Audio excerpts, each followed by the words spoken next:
I think people are delaying marriage for the right reason. I think fear is a good reason to not get married.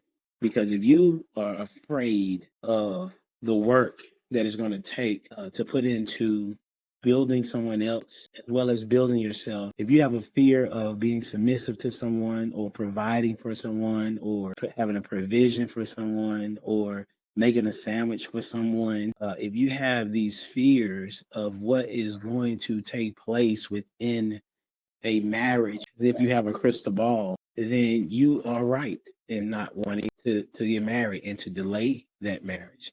Because in a marriage, there are hills and valleys. And the hill is not a smooth one. There are valleys that are not necessarily smooth either. So there is a depiction of, like I go back to how Christ and the church are, right? If you look at Hosea, listen, he was like, I gotta go get her.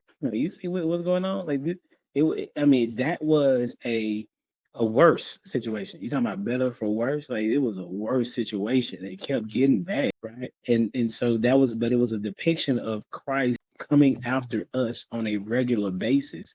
And so and for men, we value respect. And if we don't get it, go ahead, Prado, what you got? Is that the one where he was like, if I'm supposed to take her, like let the cloth be and the floor be dry? No, Or no. I get more signs if the cloth is dry, or if the floor is No, that was something else. This was where his wife was a was a prostitute yeah. or something like that, or was.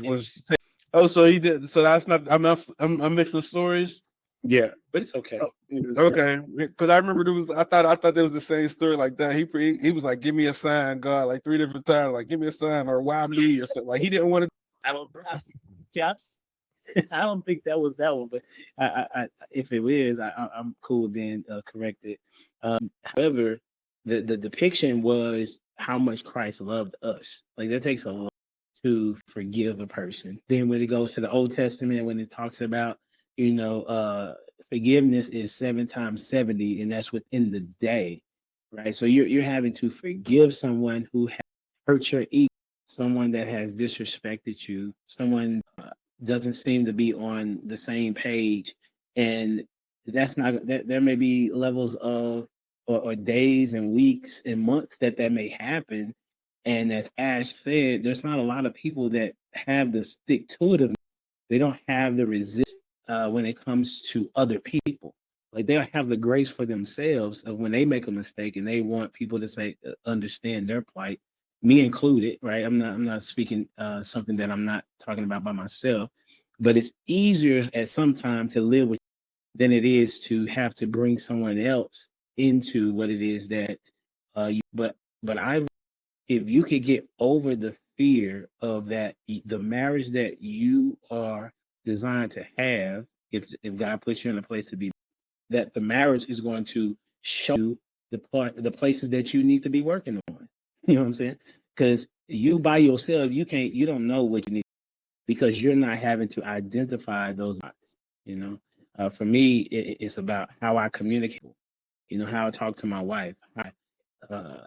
Hear her through the words that she's saying. Because sometimes women don't really say exactly what they mean.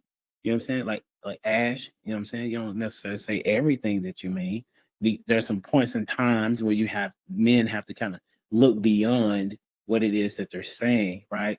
Even in the midst of when maybe I don't know what I'm talking about. Maybe that's just me. So, but never, I think that people don't get married for the right and is a good reason not to get married because you're just going to bring that fear into a marriage and destroy it. That's my thought process.